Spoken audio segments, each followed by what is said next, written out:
Welcome back to Under Review. On this week's episode, we will be discussing the Huskies' recent games against the Tennessee Volunteers, Providence Friars, and the St. John's Red Storm. Starting off with the Huskies' most recent win against St. John's on Wednesday, AZ Fudd hit a career high of 34 points, helping the Huskies overpower the Red Storm 74-40. On top of that, Fudd also had a career best of 8 3-pointers. We have seen a massive comeback from Fudd, especially she's returning from an injury, and I think it's probably safe to say she has gotten her groove back. Fudd had commented on her outstanding performance from Wednesday's game, saying that her success was a combination of her preparation, but also her teammates helping her get better shots. Which plays do you think aided Fudd's success the most, and what players do you think complements her abilities the best? So yeah, after the St. John's game, I feel like Paige and KK really stepped to the plate, even when they leaded with 4 assists each. So they definitely saw when she was open, and they were able to pass her the ball, able for her to reach those 3-pointers.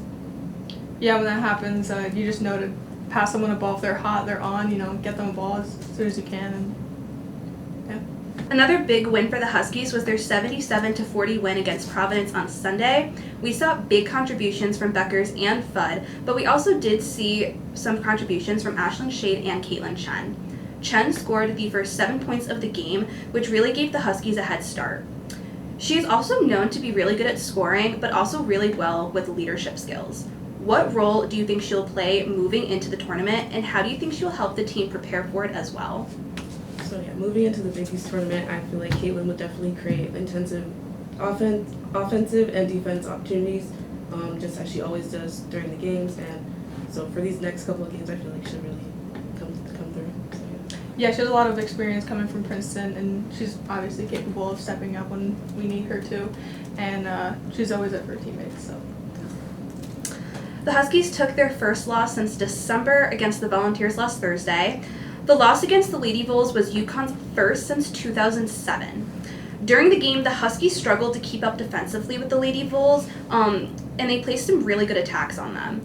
Although the Huskies suffered a close loss, Gino Ariema noted that the historic rivalry has meant a lot to women's basketball, and the relevance that it has brought to the game as a whole. So far, the Huskies have only seen losses against other ranked teams, but what do you think the Huskies need to change to prepare for a tough March Madness against top-ranked teams, and how do you think their Big East domination will help them in the tournament? Obviously we've seen them absolutely dominating in the Big East, and I think going into Tennessee and, other ranked teams, there's been a change of pace and a change of intensity, and I think they just, kind of need to get back into that groove of playing those really high, intense teams. Yeah, and definitely playing more together in unison, being more concise. I think with the game at Tennessee, they missed a lot of their shots, so basically they just need to practice on that more, and I think we'll be able to bounce back for South Carolina. Moving away from basketball, this past Sunday, Paige Beckers and Jalen Stewart from the men's side made an appearance in a Super Bowl commercial. UCTV featured UConn in a short clip of the Huskies on the court. How do you guys think the national exposure during an event as big as the Super Bowl affects the team and represents the legacy in women's basketball?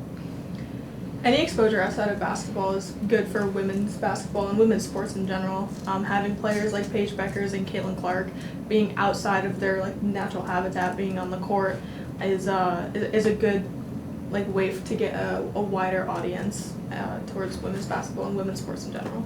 Yeah, definitely creating that exposure and highlighting women's sports is it's bigger, and it was great to see them on TV and be like, wait, we know them, so it was a great way to put ourselves out there.